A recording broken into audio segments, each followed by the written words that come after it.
Hello, and welcome back to the channel. Today, we're going to be doing some weathering on the Object 279, using some muddy ground textures from AK. This will add some real nice mud to the kit. As well, we're also going to be doing some winter weathering, using this AK winter weathering set. It'll add a lot of nice details to this kit, and make it look really cool. So, with all that said, let's get right into finishing up this Object 279. And starting with that, we're going to start out by just painting up the little details and tools on the sides of the tank, just using some acrylic paints like Model Painter and Army Painter paints, just to add those little details in.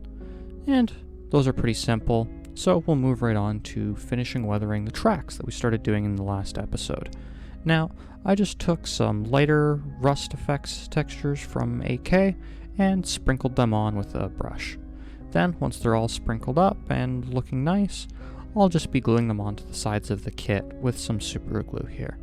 I found this is the easiest way to get them on, and you don't want to use any actual modeling cement while doing this because it can mess up the paint or melt through things and really just mess up parts of the kit. So super glue is really your friend with these, just kind of getting them on. Once they're fit up, it's all good. I'm doing the exact same thing on the turret.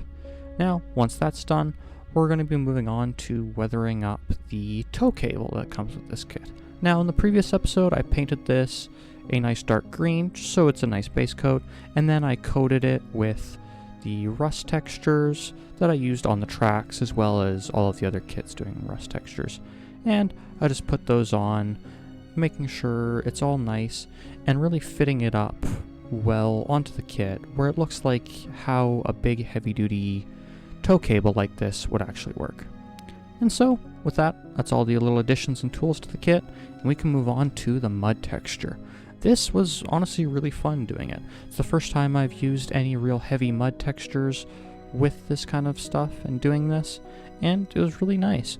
Just really brushing it on with an old kind of already messed up brush, because this stuff will definitely destroy a brush if it isn't already, so don't use any nice brushes on it, but just brushing it all on, getting it real muddy and destroyed looking, torn up, and really getting into all of those small areas and details, really just covering it in mud. I wanted this kit to look really muddy, as the diorama it's going on will just be a muddy road basically, so really wanted to make sure it looks fitting to its area and its design. And just making sure to get all the areas where mud would get thrown and where things like that would happen. Making sure to get into all of the little wheels, all of the little parts, and that's all kind of good. Then, moving on to the back of this, doing the same thing. On some areas here, I also added, as you can see here, some little pieces of static grass, just to kind of change up the texture, make it look a little different, and add some little visual interest to the kit. Makes it look pretty nice, and I think it added really well.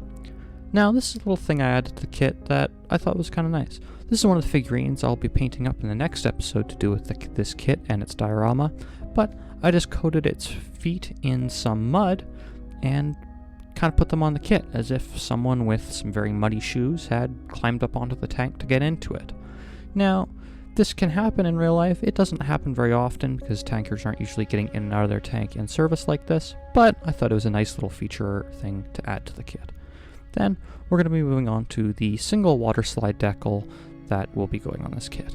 This kit came with two of these decals, one for each side of the turret, but since the other side was covered up by a track, I just decided to put this one on, and it ended up looking pretty nice on the side of it. Just using some various setting and marker softer type things. There's plenty of videos online for doing decals like this, and I'm honestly not the best at it, but just kind of softening it down with a brush, making it look real nice, making it look like it's really just a part of the model. The big thing with this is after you do this, you really want to coat it and airbrush it with some matte clear coats just to make it all fit nice and look good. Now we are on to the rest of the weathering of this model. So I'm starting out here with just some assorted grease and oil washes, and making this fuel drum on the back kind of look like it was leaking, as well as coating a lot of the kit on these back areas here where the fuel tanks are, just to kind of make it look like there was some fuel spills, or with that rust barrel, just kind of making it look rusty. Doing the same thing here on these vents. Now, as you can see, I ran into a bit of a problem with these vents because they're very small and the surface tension on that acrylic wash is kind of high. They started clogging up those vents. You don't want them to dry like that because it'll look really off. So I just took an airbrush and kind of gently blew through them, making all of those little air bubbles kind of go through and clean up. Now it really added a nice effect, a nice texture. And then we're just on to adding some of the last little bits, going to the joints like around the turret ring or around the gun mantlet, to just kind of grease it up, where grease would usually kind of pour out or come out of kits like this. Then I'm just moving on to kind of rusting up and making the tools look a little worn and used.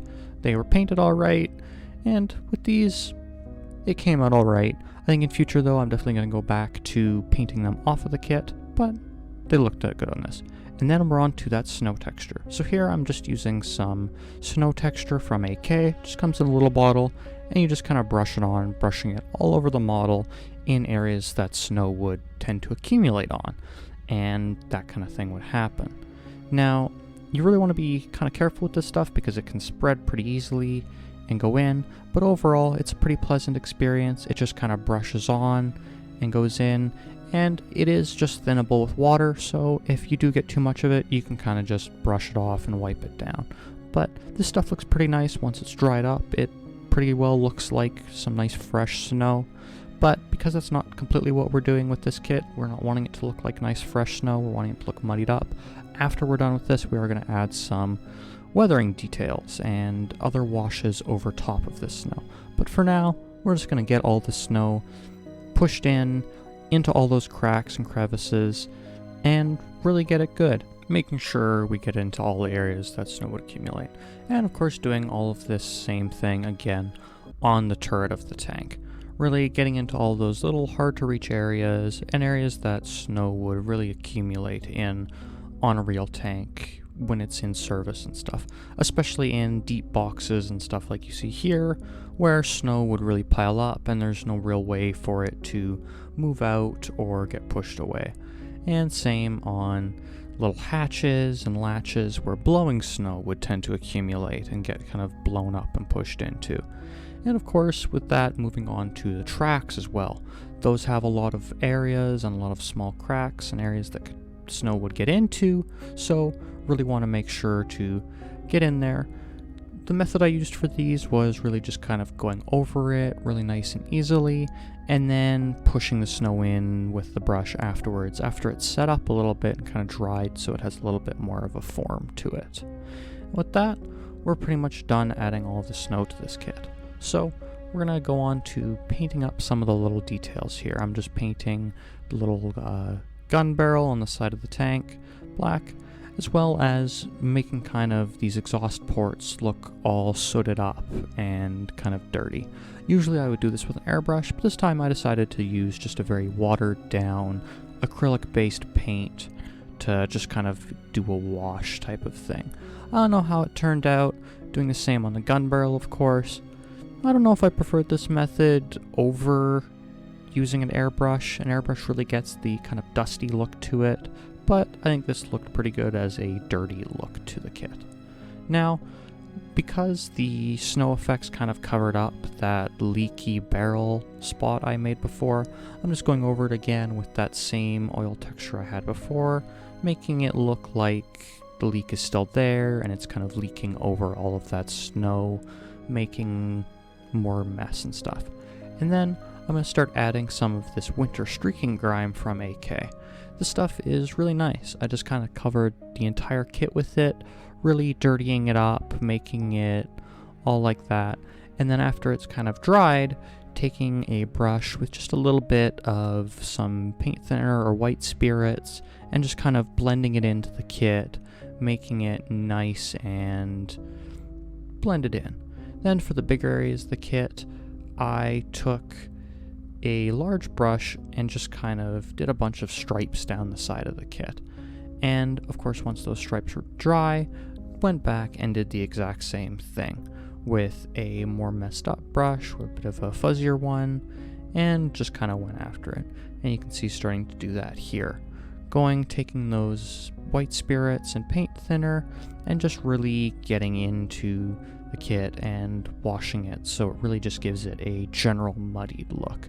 After this, I went back and did the same thing again basically, but being more careful where I put those streak and grime parts to where grime and stuff would actually build up on a tank like this, kind of pouring off of ledges or getting into cracks and stuff where things would really build up.